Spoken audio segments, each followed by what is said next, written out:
Welcome back दोस्तों। पहला हिस्सा आपने देखा कि आज मुजवजा आईनी तरमीम के हवाले से जो खसूसी कमेटी ने पास की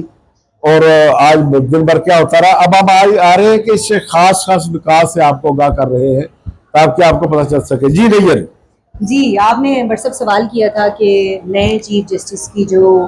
तकर्री है उसके जो एक तकर्री का तरीक़ाकार है इस आइनी तरमीम से उसमें क्या तब्दीली आएगी। वो जो रिफॉर्म्स जिनका जिक्र जो है वो बिलावल भुट्टो जरदारी भी कर रहे थे, जिसमें हुकूमत भी कर रही थी कि जी ये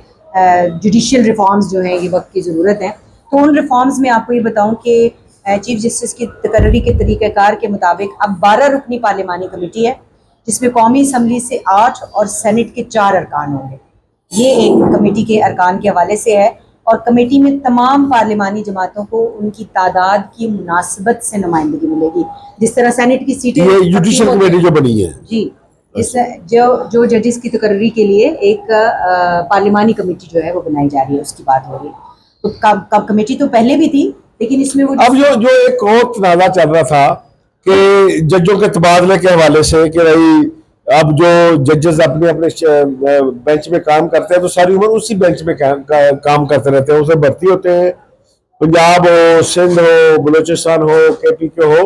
तो उधर रिटायर हो जाते हैं या एलिवेट होकर सुप्रीम कोर्ट में आ जाते हैं। तो एक तजवीज़ ये भी थी कि भाई ये क्यों नहीं हो सकता कि जो केपी के का जज है हाई कोर्ट का वो सिंध में भी जाके काम करे, सिंध वाला आके केपी में काम करे, बलूचिस्तान में काम करे। इंडिया में बहरहाल यही तरीकाकार है। बट साहब इसकी इस हवाले से आपकी बात दुरुस्त है, लेकिन बातें बहुत सारी हुई, ऐसी तजावीज़ भी बहुत घूमती रहीं। लेकिन बात यह है कि आपने शायद वो जब केसों की हम समाअत कर रहे होते हैं सुप्रीम कोर्ट में, तो हम देखते हैं कि पिछले कई चीफ जस्टिस को हमने देखा वो जब रिमार्क्स दे होते तो ये वाली फ्लाइट होती है, वो ऐसे भारी भरकम किस्म के रिमार्क्स, ऐसे लगता है अभी या तो जो इदारा जिसके बारे में वो हो रही है समाअत, या तो वो इदारा नहीं इस समाअत के बाद, और या फिर जो है ना वो ये अदालत। अच्छा, कम टू द पॉइंट। अब लेकिन आखिर में क्या होता है बट साहब, लेकिन जब वो फैसला लिखा जा रहा होता है या उस दिन का जो ऑर्डर लिखा जा रहा होता है तो उसमें वो वाली सारी जो जोशो खरोश है वो नहीं होता। तो यहाँ पर इस तरमीम में वो जो चीज आपने कही वो शामिल अच्छा, अब जुडिशरी के बारे से भी आप मेरे ख्याल आप अपडेट हो गए। लेकिन नहीं, आपने तरीकेकार की बात की थी और आपने एक सवाल किया था, मैं इसके जवाब देना चाह रही हूँ अगर आप इजाजत दे दें कि इसमें जो कमेटी है वो सुप्रीम कोर्ट के 3 सीनियर 3 जजेस के नामों पर गौर करेगी और कमेटी का तजवीज़ करदा नाम वज़ीर आज़म सदर को तकर्री के लिए भेजेंगे। प्रोसीजर मैं आपको बता रही हूँ उस 12 रुकन कमेटी का जिसमें ये जजेस की तकर्री होगी। तो 3 सीनियर जजेस के नामों पर गौर करेगी कमेटी और फिर जो तजवीज़ करदा नाम है वो वज़ीर आज़म और सदर को तकर्री के लिए भेजा जाएगा। कौमी असम्बली तहलील हो तो सिर्फ 4 सेनेटर्स पर मुश्तमिल कमेटी होगी, क्योंकि कौमी असम्बली जब नहीं होती उस वक्त भी सेनेट के आधे अरकान या सेनेट मौजूद होती है। तो कमेटी चीफ जस्टिस की रिटायरमेंट से 14 दिन पहले नामजद करेगी। बहुत अच्छा बात, यानी ये बात तो चलो ये भी तय हो गया कि अब इसमें एक लैकुना है ना, ट्विस्ट है जो आप अगर आप सुनेंगे तो आप अशश कर उठेंगे। अच्छा। और आप अगली पिक्चर के बारे में अपने नाज़रीन को बताएंगे कि कमेटी वैसे तो चीफ जस्टिस की रिटायरमेंट से 14 दिन पहले नामजदगी करेगी, लेकिन जो पहली बार तरमीम के बाद आईनी तरमीम मंजूर हो जाएगी तो उसके बाद पहली बार जो तकर्री होगी चीफ जस्टिस की वो रिटायरमेंट से सिर्फ 3 दिन पहले होगी। अच्छा। तो ये जो 22 तारीख तक की जो डेट दे दी गई है इसमें, तो अब बहुत सारे हमारे सुनने वालों के जहनों में भी सवाल की जी ये तरमीम क्यों इसके ऊपर जल्दबाजी की जा रही है, क्यों की जा रही है। ये कहा तो जा रहा है कि जस्टिस काजी फाइज ईसा रिटायर होना चाहते हैं, वो नहीं रुकना चाहते, लेकिन हुकूमत जो है वो जिस तरह की इसमें जल्दबाजी दिखा रही है उससे ये लगता है क्योंकि बाकी सारी तरमीम एक तरफ है, लेकिन ये जो 3 दिन कबल वाली जो बात है इससे कुछ जो है वो फिशी चीजें जो है वो सामने मुझे तो ऐसी नहीं लगती फिशी, क्योंकि अब जिस 14 दिन में तो अब बाकी राह ही नहीं गई उनकी रिटायरमेंट में। 3 दिन पहली बार मैं यही कह रहा हूँ ना कि अगर 14 दिन की बात हो तो फिर तो उसको तो मीट ही नहीं किया जा सकता ना। आज 19 है और 22 तक का टाइम है और जिस तरह दिन रात नहीं, रिटायरमेंट 26 को है ना काई साहब की, लेकिन 3 दिन पहले 22। मैं यही कह रहा हूँ ना कि अगर अब वो कहते कि 14 दिन पहले नाम देना है तो वो तो वैसे ही टाइम गुजर चुका है, तो इसलिए उन्होंने इसका किया। अच्छा, अब ये है जरा नैयर, इसमें जो شریعت کوڈ کے حوالے سے بھی کوئی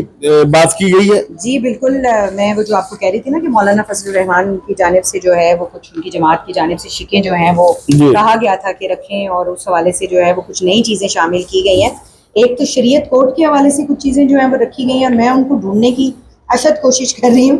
کہ آرٹیکل 203C میں ترمیم جو ہے وہ اس میں تجویز کی گئی ہے، اور فیڈرل شریعت کورٹ جج بھی اب شرعی عدالت کے چیف جسٹس بننے کے مجاز ہوں گے. اس میں یہ شک ایڈ کر دی گئی ہے، پہلے ایسا نہیں تھا. اور اب جو ہے وہ یہ ہے کہ جو فیڈرل شریعت کورٹ، وہ جو آپ وفاق اور صوبے کے کورٹس کی بات کر رہے تھے، تو ایٹ لیسٹ شریعت کورٹ کی حد تک یہ کر دیا انہوں نے کہ اب شرعی عدالت کے چیف جسٹس بننے کے مجاز ہوں گے. اس کے ساتھ ساتھ یہ بھی کہا گیا ہے کہ اپیلنٹ بینچ جو ہے اس میں اپیل کے فیصلے تک معطل رہے گا، اور ساتھ ہی جو ہے وہ اپیل پر 1 سال تک فیصلہ نہ ہو تو شرعی عدالت کا فیصلہ مؤثر قرار دیا جائے گا. اب یہ ہوتا تھا کہ شرعی کورٹ کے اندر کوئی فیصلہ آ گیا ہے اور اس کے بعد اگر اپیلنٹ فیصلہ نہیں دے رہا، سال نہیں دے رہا، 2 سال نہیں دے رہا، 3 سال نہیں دے رہا، تو وہ معاملہ سٹے پہ رہتا تھا. تو اب یہ چیز اس سے نکال کے یہ ٹائم رکھ دیا گیا ہے. جو یہ ترمیم ہے اس کے اندر 12 ماہ کا لفظ استعمال کیا گیا کہ 12 ماہ کے اندر، یعنی 1 سال تک اگر فیصلہ نہیں ہوگا تو شرعی عدالت کا فیصلہ مؤثر سمجھا جائے گا. اس کے علاوہ جناب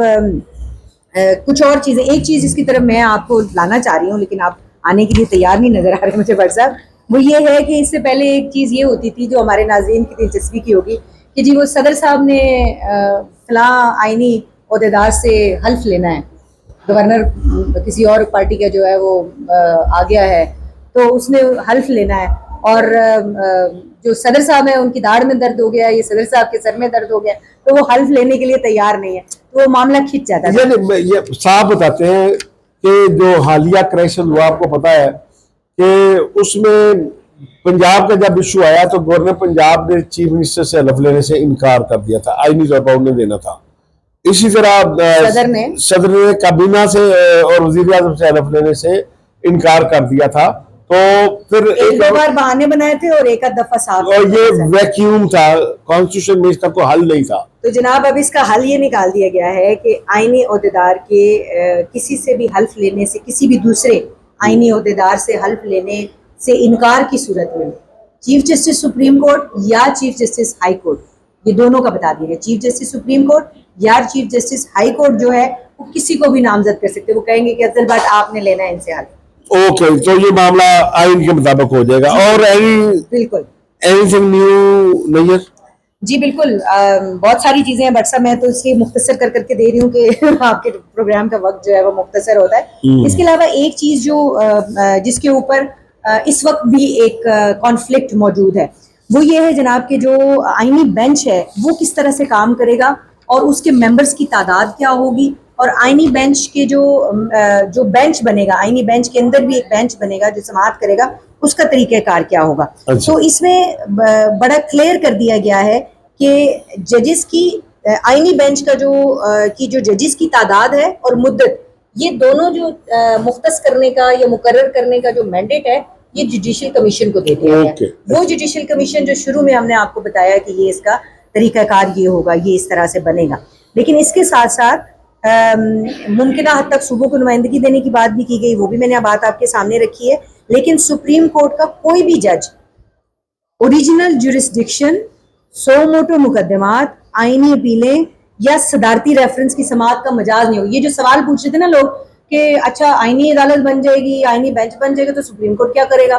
لیکن یہاں پر یہ لائن ڈرا کی گئی ہے کہ جو سپریم کورٹ ہے اس آئینی ترمیم کی منظوری کے بعد نہ تو وہ جو ہے وہ اب اوریجنل جورسڈکشن کے میٹرز کو دیکھ سکے گا، نہ سو موٹو مقدمات جو ہے وہ ان کو ٹیک اپ کر سکے گا. سو موٹو اب وہ نہیں لے سکتا، سو موٹو اگر کسی نے لینا ہے تو وہ آئینی عدالت لے گی. اور اسی طرح سے صوبائی جو ہائی کورٹس ہیں ان سے بھی یہ اختیار جو پہلے بھی ان کو نہیں تھا، لیکن اس میں یہ شامل کر دیا ٹو میک شیور کہ ہائی کورٹس بھی سو موٹو نہیں لے سکیں گے. اس کے علاوہ آئینی اپیلیں یا صدارتی ریفرنس کی سماعت، صدارتی ریفرنس آپ کو یاد ہوگا ابھی ماضی قریب میں جو ہے وہ جسٹس قاضی فائز عیسیٰ کے خلاف آیا تھا اور اس کے بعد پھر کیا کچھ ہوا تھا. تو اب یہ ہے کہ یہ سپریم کورٹ یہ ریفرنس سننے کا مجاز نہیں ہے، اس میں کلیریفائی کر دیا. اور اس کے ساتھ یہ بھی کر دیا گیا ہے کہ سو موٹو اوریجنل جورسڈکشن درخواستوں اور صدارتی ریفرنس جو ہے ان کا جو سماعت ہے اور فیصلہ، دونوں چیزیں آئینی بینچ کا 5 رکنی بینچ کرے گا. अब आईनी बेंच जो है उसका पहले वो 3 रुकनी था कल